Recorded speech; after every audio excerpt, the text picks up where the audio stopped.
जय श्री कृष्णा। कोई ऐसा होता है क्या जो हमें सोए हुए सुबह सोए हुए को एकदम आके उठा के हमारे पास आके बैठ जाए? ऐसा भी कोई खास होता है कि हमारी ज़िंदगी में? आपकी ज़िंदगी में है तो ज़रूर बताना कौन है वो। मेरी ज़िंदगी में तो ये आंटी है। ये कभी भी देखो, मैं सो रही थी, सोए हुए आके मुझे उठा दिया, बेल मारी और उठा दिया, आके चाय बनाई, खुद चाय बनाई और लेके आके बैठ गई। हम दोनों ने खूब चाय पी। और देखो, ये औरत ना काम करने से बाज नहीं आती, इतना काम करती है, इतना काम करती है। अरे भाई, मैं इसको याद दिलवा रही हूँ कि अब तुम मेरे पास काम नहीं करती हो, किसी समय मैं करती थी। अब तुम मेरे घर गेस्ट बन के आई हो, लेकिन फिर भी नहीं हटती। माँ जैसे करती है ना, देख देख झाड़ू उठाने लगी थी, फिर भूल गई फिर झाड़ू छोड़ दिया।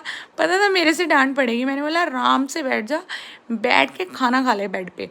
देखिए, एक समय था आंटी जब काम करने आती थी, लेकिन आज का वो समय है कि आंटी का मेरे साथ माँ जैसे रिश्ता है। वो रिश्ता है कि जैसे माँ के साथ एक बेटी अपना पेट खोल लेती है ना, अपनी सारी बातें कर लेती है ना, वैसे मैं इसके साथ बातें करके बिल्कुल फ्री हो जाती हूँ, हल्की हो जाती हूँ एकदम एकदम।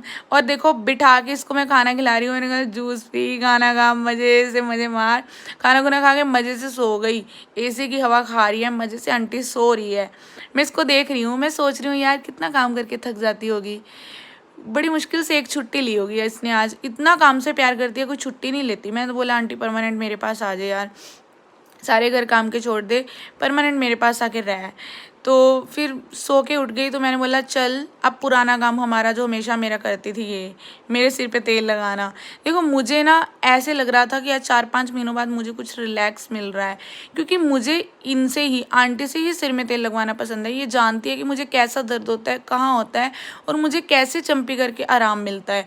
आंटी को पता है मैं ज़ोर ज़ोर से थप्पड़ लगवाती हूँ अपने सिर पे, और पहले पहले तो आंटी कहती थी मैं नहीं थप्पड़ मारती भाई, और अब इतने ज़ोर से मारती है। फिर हम तेल लगा के चाय पीने बैठ गए, और मुझे तो चाय पीने की आदत सिर्फ और सिर्फ आंटी के साथ ही थी।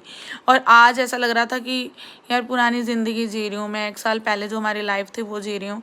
कैसे हम लोग इतना दूर हो गए हैं ना। तो श्री जी की इच्छा होगी तो ज़रूर वापस मिलेंगे। फिर तेल लगा के चाय पीने आगे बैठ गए, और हमारा फेवरेट भुजिया, लाइट भुजिया, मेरा और आंटी का दोनों का, हम यही खाते हैं, हमें यही पसंद है।